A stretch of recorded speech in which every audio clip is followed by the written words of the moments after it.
Arrogant millionaire humiliates poor family in a luxury mall. The next day, she discovers something that makes her deeply regret what she did. The sun had barely risen over Springdale when Samantha Parker entered her office at the top of the city's tallest skyscraper. Her high heels echoed on the floor as she walked determinedly to her desk. "Good morning, Ms. Parker," said her assistant Jennifer with a nervous smile. Samantha just nodded, keeping her eyes on the documents in her hands. "Coffee, black. Now," she ordered. Jennifer rushed to fulfill the request, while Samantha sat down in her chair, gazing out at the city stretching below her. At 40, she owned the largest real estate empire in Springdale, a feat she had clawed her way to achieve. The phone rang. It was Robert, her lawyer. "Samantha, we have the contract for the Oasis project. They've agreed to all our terms." A smile appeared on Samantha's lips. "Great. Prepare the papers. We'll sign them this afternoon." As she hung up the phone, an unwanted memory surfaced in her mind.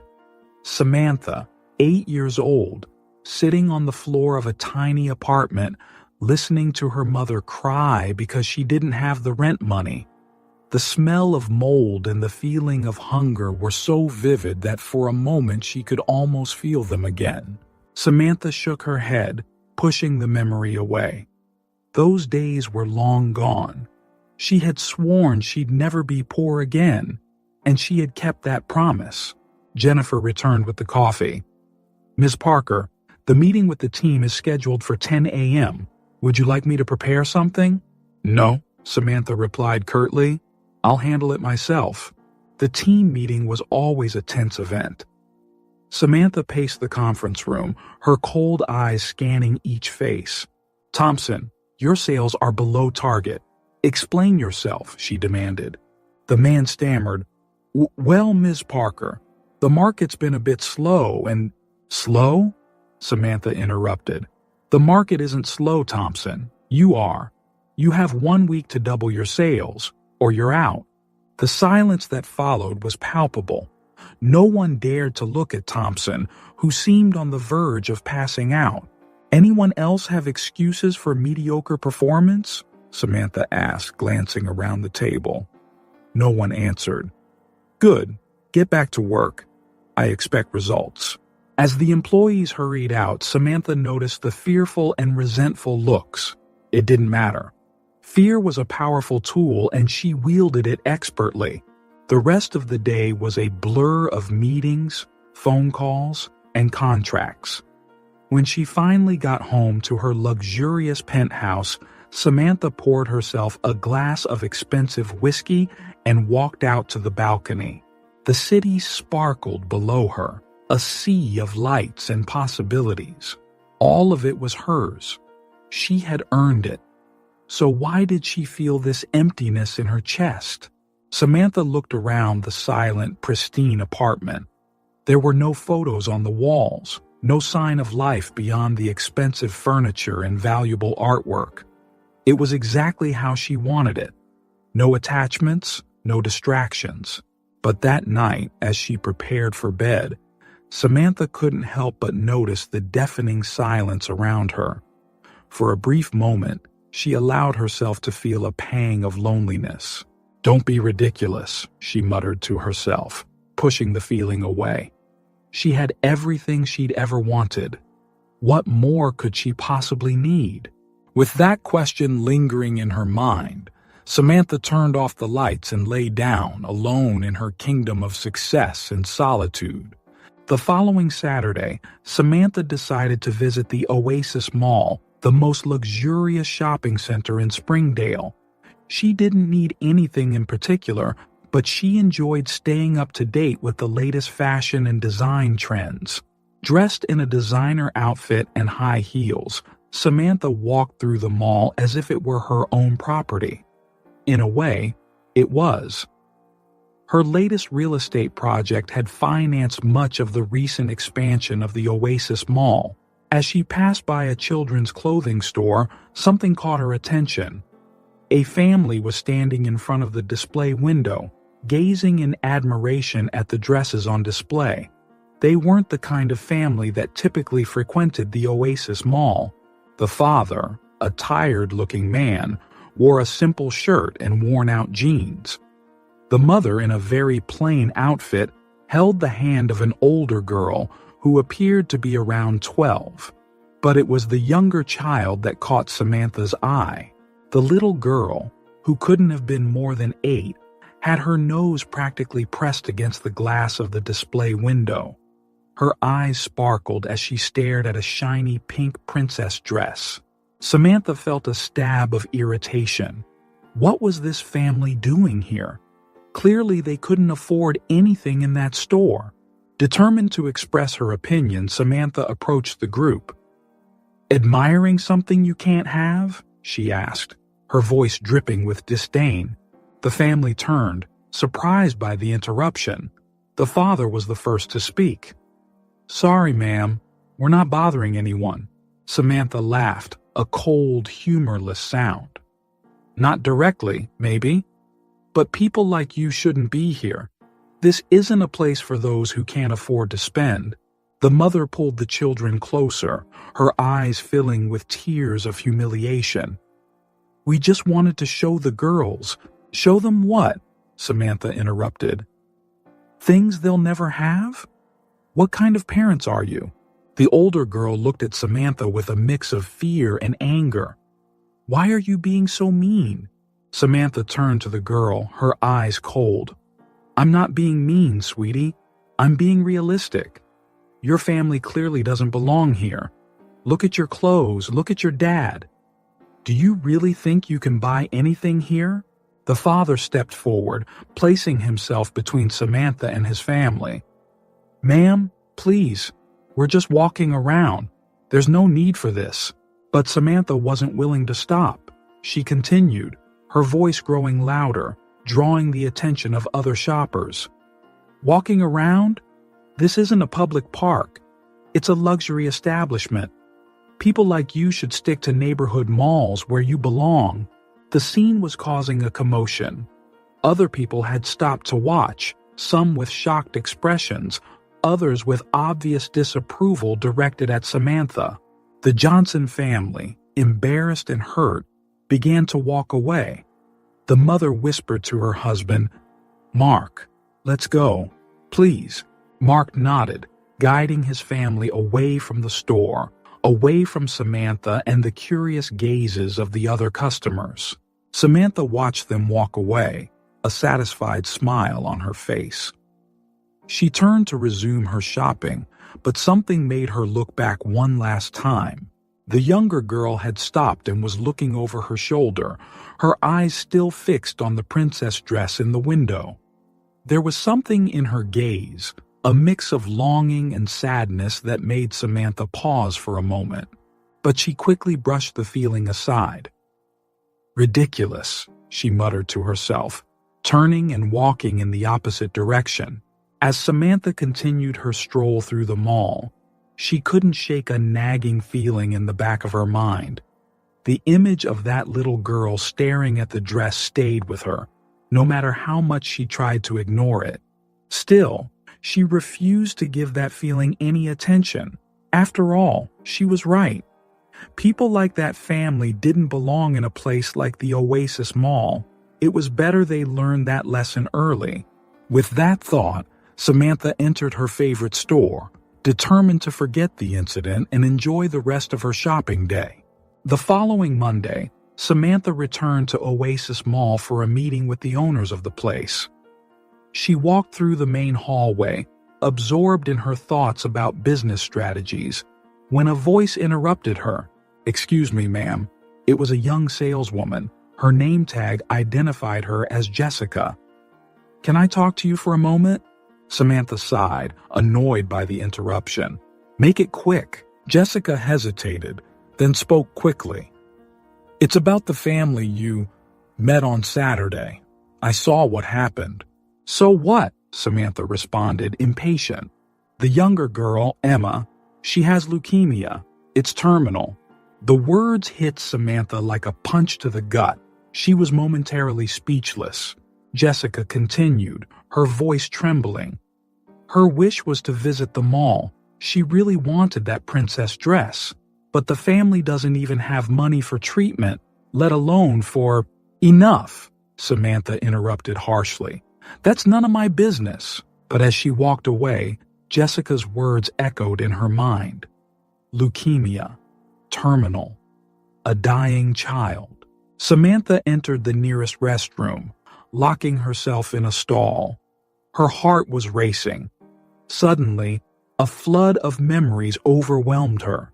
She saw herself as a child again, sitting beside her mother's hospital bed. The smell of antiseptic, the constant hum of the machines. Her mother, thin and pale, battling cancer they couldn't afford to treat properly. Sammy, her mother had said, be strong, but never forget to be kind. Samantha shook her head, trying to push the memories away. She was different now, strong, successful. She didn't owe anyone anything. Leaving the restroom, she tried to focus on the upcoming meeting. But the image of Emma, staring at the princess dress, kept coming back. It's not my fault, Samantha muttered to herself. I didn't know. But a voice in her mind answered, if you had known, would you have acted differently? During the meeting, Samantha struggled to focus. Her answers were short, her mind distant. The owners exchanged confused glances, not used to seeing the ruthless Samantha Parker so distracted. After the meeting, Samantha returned to her office. She sat at her desk, staring out the window at the city below. Her mother's voice echoed in her mind. Be kind, Sammy. I am kind, Samantha said out loud to the empty office. I donate to charities. I create jobs. But she knew it wasn't true. Her donations were only for tax deductions. The jobs she created were often at the expense of small businesses she destroyed. Samantha picked up her phone, her fingers hovering over the keyboard. She could easily find out more about that family. It's not my responsibility, she murmured, placing the phone back on the desk. But the guilt lingered, an uncomfortable feeling she couldn't shake. Samantha found herself replaying the moment at the mall, seeing the hurt on the girl's face, the quiet dignity of her parents in the face of her cruelty. I'm a businesswoman, Samantha told herself. I can't afford to be sentimental. But the words felt hollow, even to her own ears. For the first time in years, Samantha felt doubt. Doubt about who she was, about the choices she had made. The rest of the day passed strangely. Samantha went home early, unable to focus on work. In her luxurious apartment, she poured herself a drink, trying to calm her restless thoughts. Looking out at the city from her penthouse window, Samantha wondered, when had she become the person her mother had warned her never to be? When had success become more important than compassion? The painful truth Samantha was being forced to face was that in her quest for security and power, she had become exactly the type of person she once despised. And now, confronted with the reality of a dying child, a child she had publicly humiliated, Samantha found herself at a crossroads. Would she continue being the cold and ruthless woman she had become? Or risk cracking the armor she had so carefully built? As night fell over Springdale, Samantha remained awake, battling an internal struggle she wasn't used to fighting. The truth about that humble family and her own cruelty had planted a seed of doubt she couldn't ignore. Samantha woke up the next morning determined to find the Johnson family. She didn't know exactly what she would do when she found them, but she felt an urgent need to do something, anything. In her office, Samantha called Jennifer, her assistant. I need you to find information about a family, last name Johnson. They have 2 daughters, the youngest is Emma, and she has leukemia. Samantha had gathered this information with little difficulty from a mall employee who knew the family. Jennifer looked surprised by the unusual request but nodded. "Yes, Miss Parker, I'll start right away." Samantha spent the next few hours restless, unable to concentrate on her work. When Jennifer returned, her face was serious. "I found some information, but it wasn't easy," Jennifer said. "It seems like the community is protecting the family. No one wants to talk." Samantha frowned. "What do you mean, protecting?" Jennifer hesitated. "Well, when I mentioned your name, people became hostile. Apparently, the incident at the mall has spread." Samantha felt a pang of shame but quickly pushed it aside. "Did you find anything useful?" "Only that the girl, Emma, is at Springdale Children's Hospital," Jennifer replied. "But I couldn't get more details." Samantha nodded and dismissed Jennifer. She picked up the phone and called the hospital, using her name and influence to try to get information. But she ran into a wall of silence. "I'm sorry, Miss Parker," the receptionist said, "but we cannot disclose information about patients." Frustrated, Samantha decided to go to the hospital in person. On the way, she stopped at a flower shop and bought the biggest and most expensive bouquet she could find. At the hospital, Samantha walked up to the front desk, flowers in hand. "I'm here to visit Emma Johnson," she said, trying to sound confident. The receptionist looked at her suspiciously. "I'm sorry, but the Johnson family specifically requested no visits from strangers," Samantha insisted, her voice rising. "Look, I just want to help. I know I made a mistake, but—" "Miss Parker," a firm voice interrupted. Samantha turned and saw a middle-aged man in a doctor's coat. "I'm Dr. Thompson. Could we talk privately?" In Dr. Thompson's office, Samantha tried to explain. "Doctor, I know I seem like the last person who should be here, but—" The doctor cut her off. "Miss Parker, I know your reputation, and I've heard about the incident at the mall. The Johnson family is going through a very difficult time. They don't need any more stress." Samantha felt the weight of her past actions like never before. "I understand. But isn't there anything I can do to help?" "Anything?" Dr. Thompson studied her for a moment. "If you really want to help, there's a donation fund for Emma's treatment. But I should warn you, the community has been incredibly supportive. People from all over town are coming together to help the Johnsons." Samantha was surprised. "The whole town?" The doctor nodded. "It's amazing to see. Bake sales, car washes, even kids selling lemonade. Everyone wants to do their part." Samantha felt a pang of something she didn't immediately recognize. Jealousy? Regret? The idea of an entire community coming together for one family was something she had never experienced. I'd like to make a donation," Samantha finally said. "A large donation." Dr. Thompson seemed skeptical. "Miss Parker, money is helpful, of course. But what this family really needs is support, compassion. Things that, frankly, don't seem to be your strong suit." The words hit Samantha like a slap. She left the hospital feeling defeated and more alone than ever. Back at her office, Samantha made a large transfer to Emma's donation account.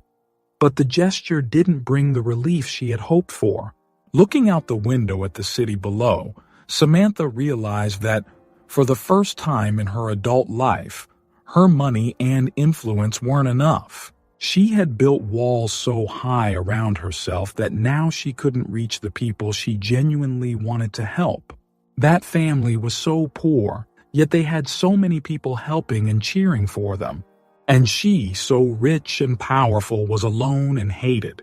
That night, in her silent penthouse, Samantha reflected on the community that had rallied around the Johnsons.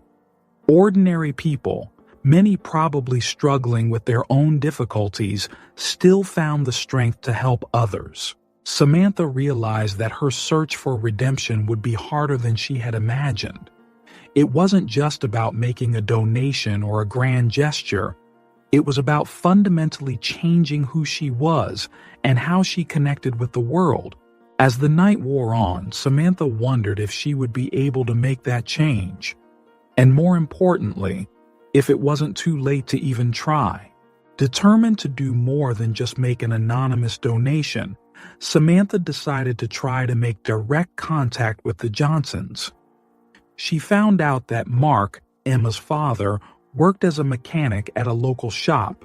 The next morning, Samantha drove her luxury car to the shop. The contrast between her vehicle and the simple cars around her was striking. She took a deep breath and walked in. Mark was bent over the engine of an old car. When he saw Samantha, his face hardened. "What are you doing here?" Samantha tried to keep her composure. "Mr. Johnson, I came to apologize and offer help." Mark dropped the tool he was holding with a loud clank. "Help? After what you did?" "I know I was wrong," Samantha began. "But if you give me a chance—" "A chance?" Mark interrupted, his voice rising. "You humiliated my family. You made my daughter cry. And now you want a chance?" Other mechanics began to gather around, glaring at Samantha with hostility. She felt cornered, a new and uncomfortable feeling. "Please," Samantha tried again. "I want to do whatever it takes to help Emma." Mark shook his head. "We don't want anything from you. Get out of here." Samantha left the shop, feeling defeated. But she wasn't ready to give up. Her next stop was the hospital, where she hoped to find Sarah, Emma's mother. At the hospital, Samantha saw Sarah coming out of Emma's room. "Mrs. Johnson," Samantha called. "Can I speak with you for a moment?" Sarah glared at her, her tired eyes filling with anger. "You've got some nerve coming here. I know what I did was terrible," Samantha said, "but I'm trying to make things right." "Make things right?" Sarah laughed bitterly. "You think you can fix my daughter's broken heart with your money?" Samantha felt herself shrink under Sarah's gaze. "I just want to help Emma. Please tell me what I can do." Sarah stepped closer, her voice low and intense. "You want to help? Leave us alone. Stay away from my family." Frustrated and hurt, Samantha was about to leave when she saw Lily, Emma's older sister, approaching. For a moment, Samantha saw a glimmer of hope for redemption. "Lily," Samantha called out, "can I talk to you?" Lily stopped, looking from Samantha to her mother. Sarah reluctantly nodded and stepped away. "What do you want?" Lily asked, her voice full of distrust. Samantha tried to smile. "I wanted to apologize for what happened at the mall, and to ask if there's anything I can do to help your sister." Lily studied her for a moment. "Do you really want to help, or do you just want to feel better about yourself?" The question hit Samantha like a punch. She hesitated, unsure how to answer. Lily continued, her voice trembling with emotion. "You have no idea what you did to us. Emma keeps asking why that pretty lady was so mean to us. She thinks she did something wrong." Samantha felt unexpected tears welling up in her eyes. I'm so sorry. I didn't know." "Of course, you didn't know," Lily shot back. "You didn't even care to find out. People like you never do." With that, Lily turned and walked away, leaving Samantha alone in the hospital hallway. Samantha returned to her car, feeling utterly defeated. She started the engine, ready to drive away and never come back. Her pride was wounded, her confidence shaken. Maybe it was better to give up. But just as she was about to leave the parking lot, Samantha saw a family walking into the hospital. The parents were holding hands with a small child, all of them wearing expressions of worry and love. In that moment, Samantha remembered her own childhood, her sick mother, the fear and loneliness she felt. And for the first time in years, she allowed herself to feel true empathy. With trembling hands, Samantha turned off the car. She couldn't give up.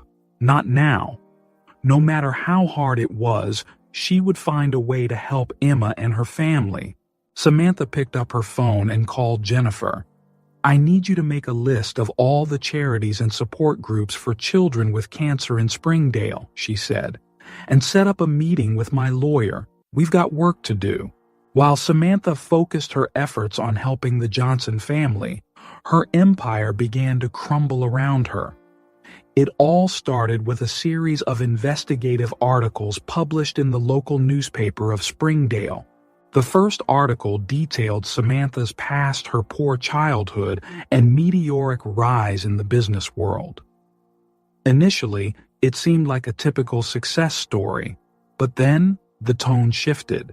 Sources close to Ms. Parker reveal a pattern of questionable business practices, the article stated.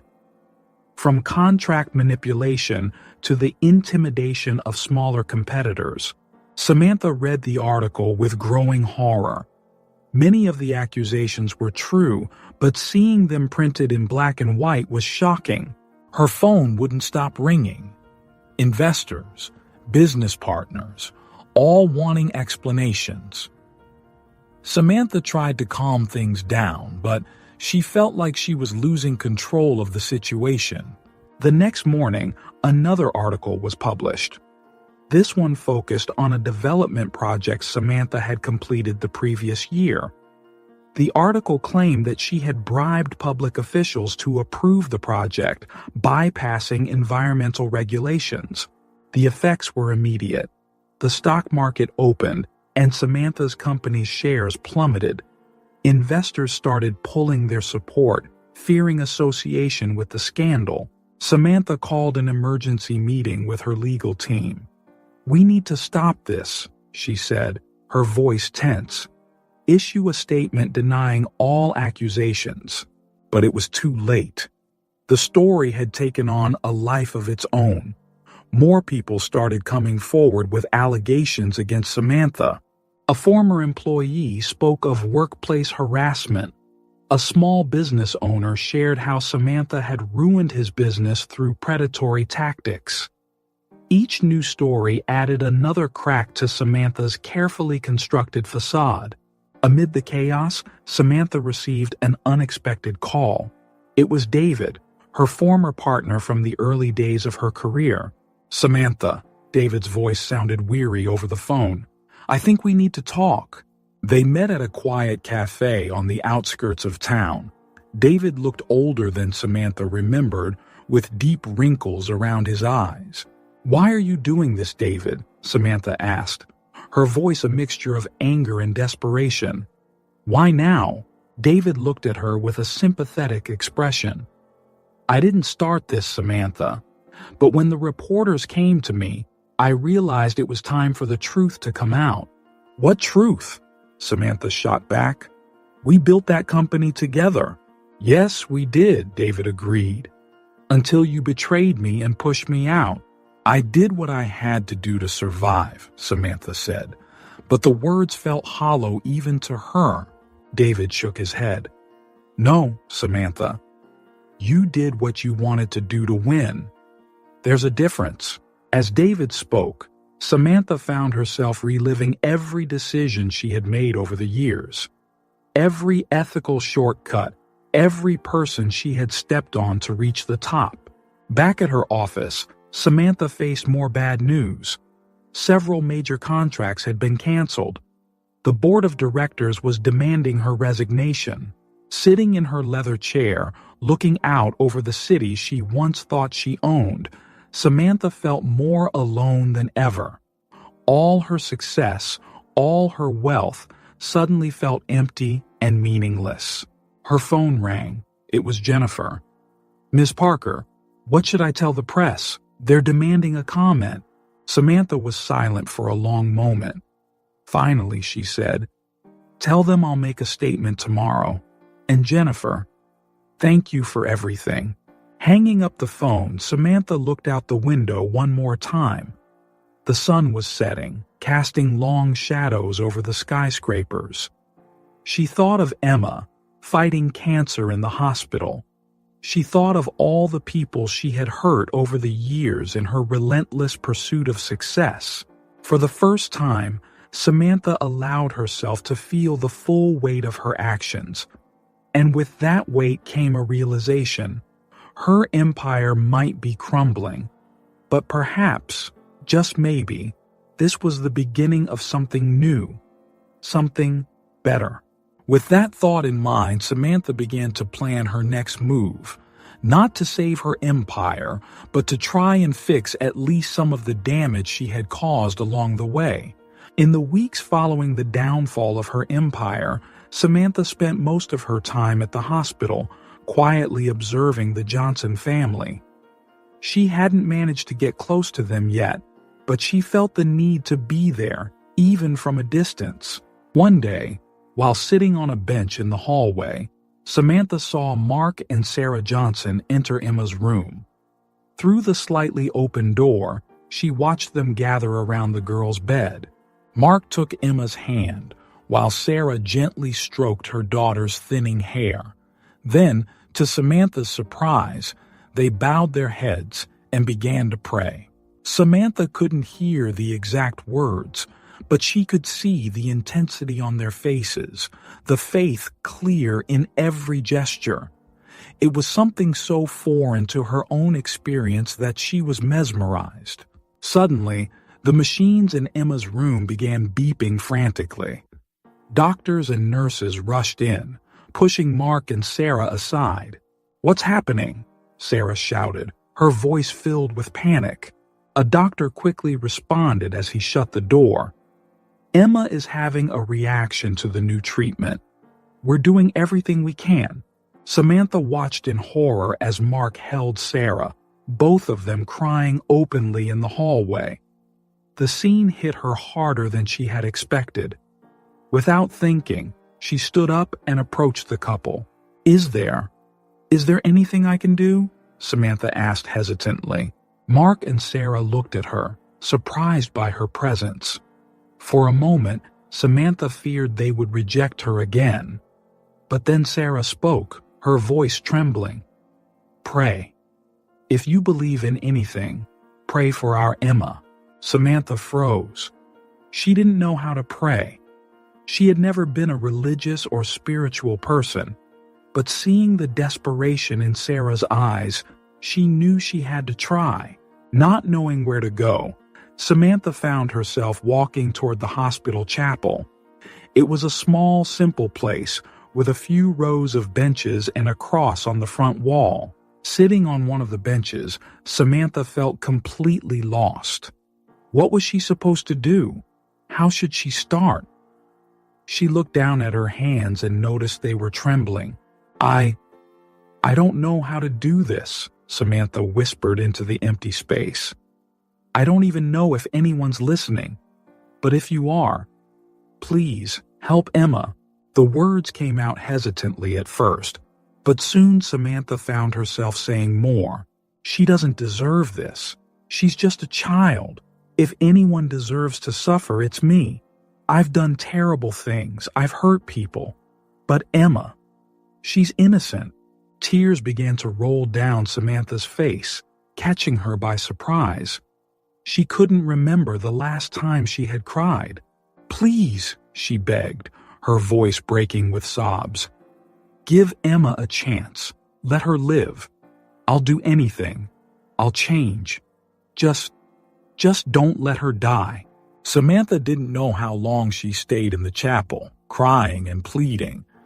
When she finally left, she felt drained but strangely lighter. Back in the hallway, she saw Mark and Sarah talking to a doctor.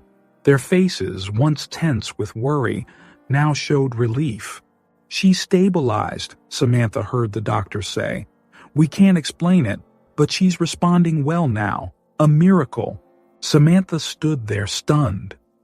Could it be? Had her desperate prayer really made a difference? Sarah noticed Samantha and walked over to her.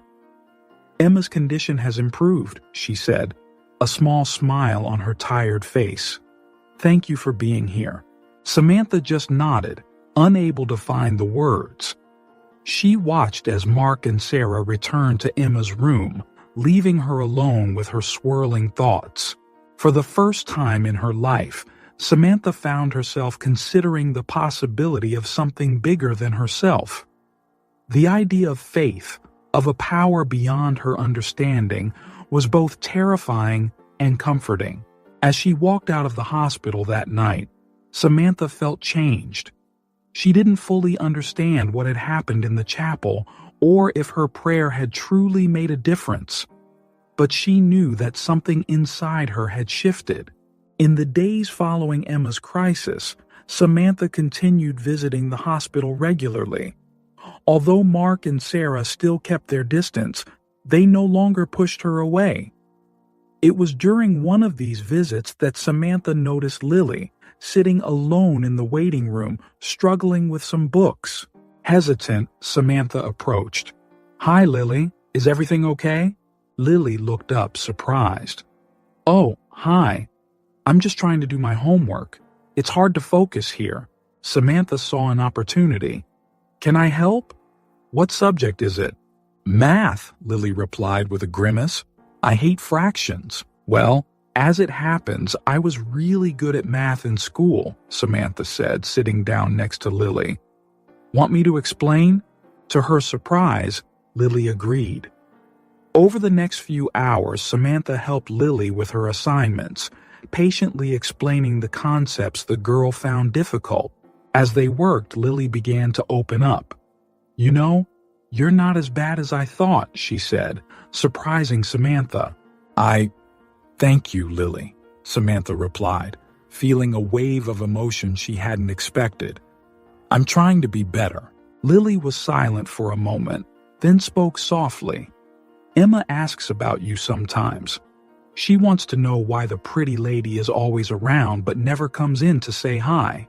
Samantha felt a lump in her throat. "I want to say hi, Lily, but I'm not sure if your parents would approve. Maybe if you keep being nice like this, they'll change their minds," Lily suggested. Before Samantha could respond, a familiar voice interrupted her. "Samantha Parker, what a surprise to see you here." Samantha turned and saw Robert, a former business colleague. His face was hard, his eyes cold. "Robert," Samantha said, standing up, "can we talk in private?" They moved away from Lily, who watched them curiously. "What do you want, Robert?" Samantha asked, tense. "I just wanted to see it with my own eyes," Robert replied. The great Samantha Parker, reduced to doing charity in a hospital. How the mighty have fallen. "Things have changed, Robert," Samantha said, keeping her voice low. "I've changed." Robert laughed without humor. "Changed? After ruining so many lives? After betraying me and stealing that Miller Corp contract?" Samantha felt the weight of her past actions. "I know I've done wrong, Robert. I'm trying to make things right." "Make things right?" Robert interrupted. "Some things can't be made right, Samantha. Remember that." As Robert walked away, Samantha saw Lily watching her, her eyes full of questions. That night, in her now almost empty apartment, she had been forced to sell much of her property to pay off debts and settlements. Samantha reflected on her conversation with Robert. She knew she had a long road ahead to repair the damage she had caused. The next day, Samantha returned to the hospital, determined to keep helping Lily. To her surprise, the girl was waiting for her. "Hi," Lily said. I wanted to tell you something." Samantha sat down, curious. "What is it, Lily?" Lily took a deep breath. "It's about Emma. She has this dream, to be a princess for a day, wear a pretty dress, have a crown, that kind of thing." Samantha felt her heart ache, remembering the day at the mall. "Oh, Lily, I know it's silly," Lily continued. "But with everything that's happening, I just wish I could make that dream come true for her, Samantha was silent for a moment, absorbing Lily's words. Then, an idea began to form in her mind. "It's not silly, Lily," Samantha said softly. "In fact, I think it's a wonderful idea." Lily looked at her, surprised. "Really?" Samantha nodded, feeling a determination she hadn't felt in weeks. "Yes, really. And you know what? I think we can make it happen. Lily's eyes widened. How? Leave it to me, Samantha said, a small smile forming on her lips. I'll need your help, of course. And we'll have to talk to your parents. But I think we can do something very special for Emma. For the first time since they met, Lily smiled genuinely at Samantha. Thank you, she said quietly. The next day began with devastating news for the Johnson family. Dr. Thompson gathered Mark, Sarah, and Lily to inform them that Emma urgently needed a bone marrow transplant. The current treatment isn't working as well as we'd hoped, the doctor explained. A transplant is our best option now. Samantha, who was in the hallway, overheard the news. Her heart sank. She knew how difficult it could be to find a compatible donor. As the Johnson family processed the news, Samantha received an unexpected phone call. It was her lawyer, James. Samantha, we have an opportunity, James said excitedly. Apex Corp is willing to buy your last commercial property. It's a generous offer. It could save what's left of your empire. Samantha hesitated. It was a chance to regain part of what she had lost. But something didn't sit right with her. When do they need an answer? She asked. This afternoon, James replied. They want to close the deal quickly. At that moment, Samantha heard commotion in Emma's room. The machines were beeping and doctors were rushing in to attend to the girl. James, I'll have to call you back, Samantha said, hanging up quickly. She ran to Emma's room where she found the Johnson family in a panic. Emma was having a crisis, and the doctors were struggling to stabilize her. Samantha stood beside Lily, who was shaking uncontrollably. Without thinking, she hugged the girl, offering silent comfort. Hours passed. Emma was stabilized, but the incident only reinforced the urgency of the transplant. Mark and Sarah were devastated to find out they weren't compatible as donors. Samantha watched the family, feeling helpless. Then an idea came to her. What if I got tested? She suddenly asked. All eyes turned to her. Mark was the first to speak. You do that? Samantha nodded. Yes, I would. I might not be compatible, but it's worth a try, isn't it? Sarah, with tears in her eyes, approached Samantha. Why? After everything? Because it's the right thing to do, Samantha simply replied. Dr. Thompson quickly arranged for the tests. While waiting for the results, Samantha received another call from James. Samantha, Apex is getting impatient. We need an answer now. Samantha looked at the Johnson family, gathered around Emma's bed. She thought about the empire she had built, the wealth she had accumulated. And then she thought about little Emma, fighting for her life. Tell them I'm sorry, James, Samantha replied. But I have something more important to take care of right now. She hung up the phone, feeling a weight lift off her shoulders. For the first time in her life, Samantha was putting someone else's needs above her own financial interests. Hours later, Dr. Thompson returned with the results. I'm sorry, Samantha, he said. You're not a match. Samantha felt a wave of disappointment. She had really hoped she could help directly. But before she could respond, Sarah approached her. Samantha, she said, her voice choked with emotion. What you did, offering to do that. We don't have words to thank you. Mark joined her, extending his hand to Samantha. We misjudged you, he admitted. You've truly changed. Lily, standing beside Emma's bed, smiled at Samantha. See? I told you they'd change their minds. Samantha felt tears welling up in her eyes. She wasn't a match for the bone marrow, but somehow her gesture had healed a different wound, the one between her and the Johnsons. I want to help, Samantha said, looking at each family member. In any way I can. We can organize large-scale tests, search for a compatible donor. I have contacts. I can mobilize resources." Mark and Sarah exchanged glances, then nodded. "We would appreciate that, Samantha," Mark said. A few days later, Emma's surgery day finally arrived. After weeks of intensive searching, a compatible donor was found thanks to the efforts of Samantha and the local community.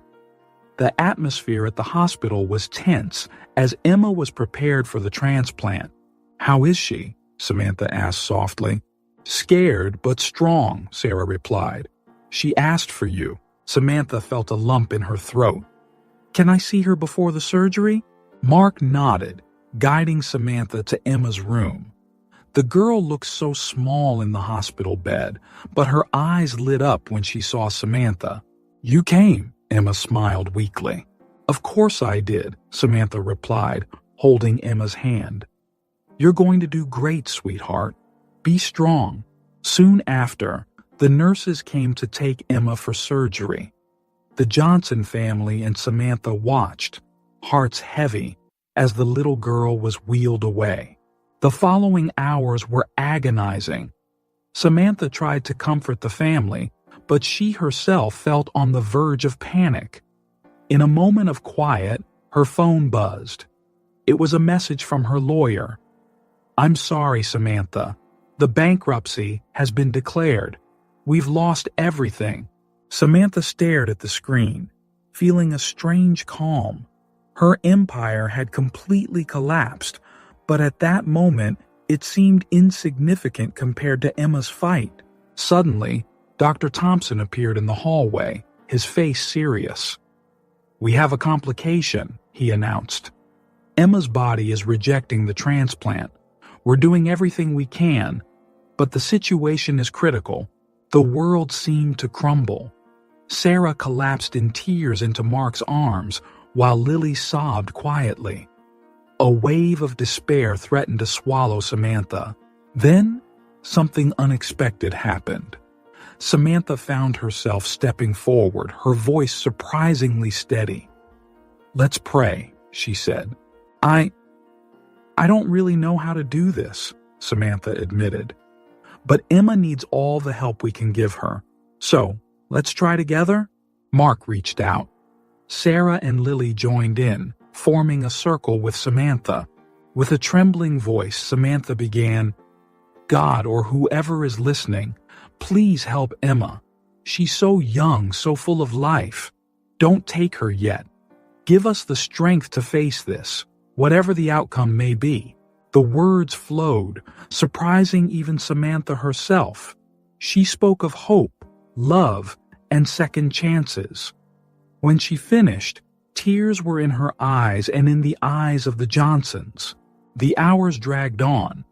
Samantha received more calls and messages about her financial situation, but she ignored them. Nothing mattered except Emma's fight. Finally, after what felt like an eternity, Dr. Thompson reappeared. Everyone stood up, tense, waiting for the news. "Emma survived the surgery," he announced, a small smile on his tired face. A collective sigh of relief filled the hallway. Sarah hugged Mark, both crying tears of joy.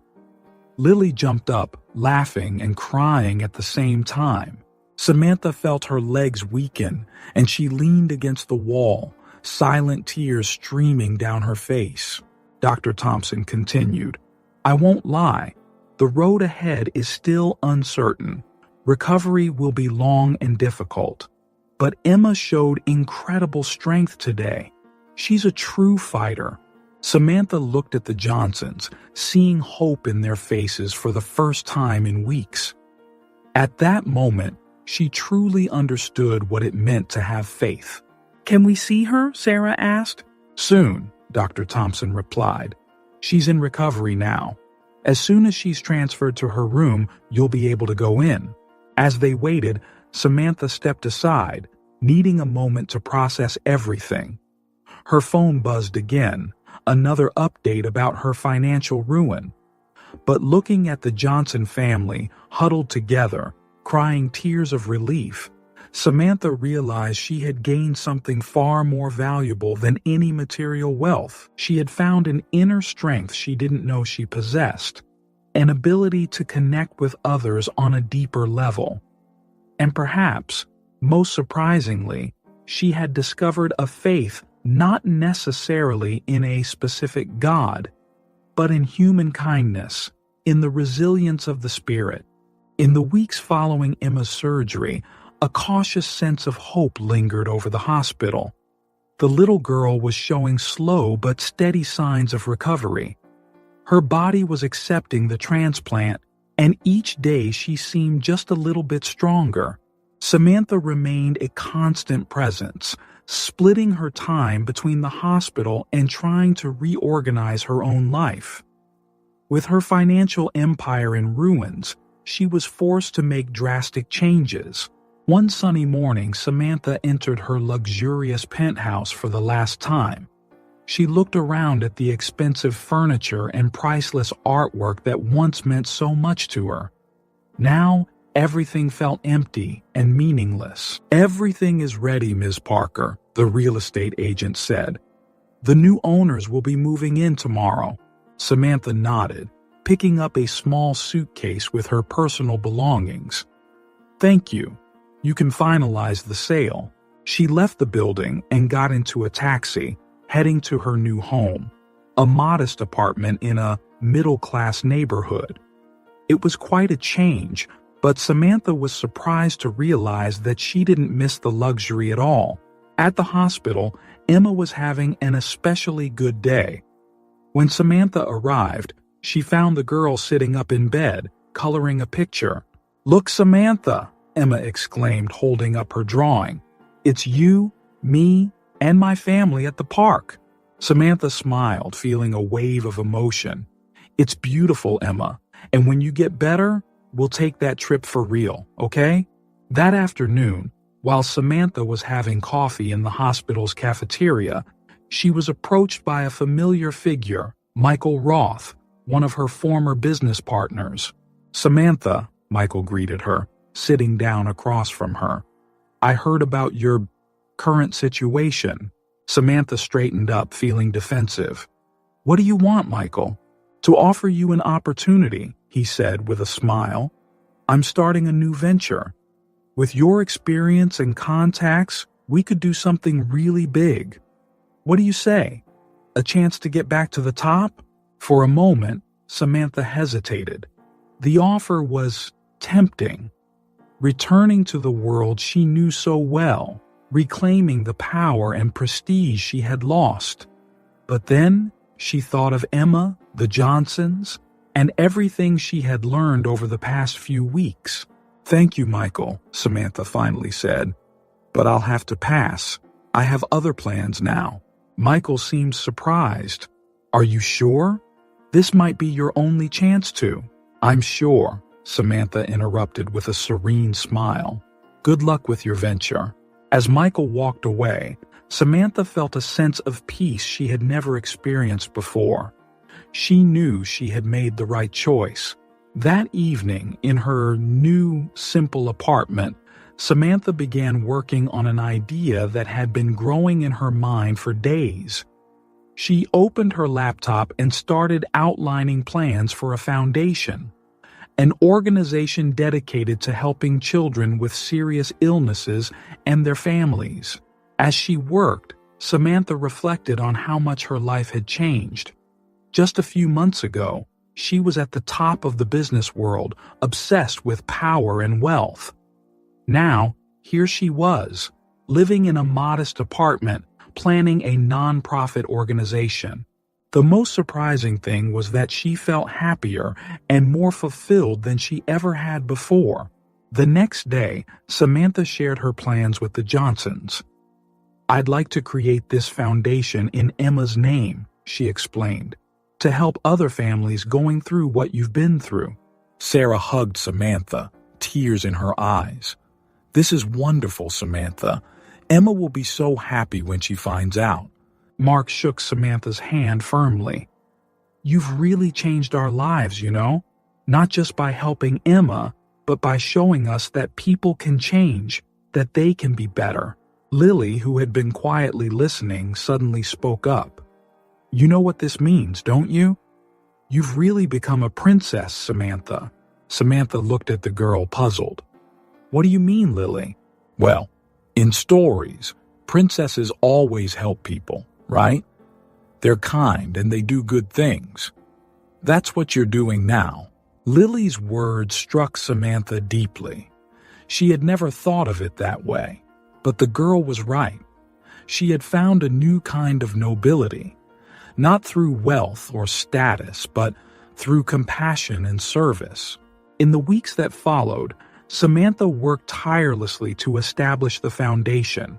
She used her business knowledge for a completely new purpose, connecting with doctors, social workers, and other charitable organizations. Every time she saw a smile on a sick child's face, every time she was able to ease a family's burden even just a little, Samantha felt a satisfaction that no financial success had ever given her. One day, while visiting Emma, who was continuing to improve each day, Samantha realized something important. She hadn't just helped heal Emma. Emma and the Johnsons had healed something inside her too. Looking toward the future, Samantha knew the road ahead wouldn't be easy. Establishing the foundation would be a challenge, and she was still learning how to navigate her simpler new life. But for the first time, she was truly excited about what was to come. Samantha Parker, the former Ice Queen, had been reborn.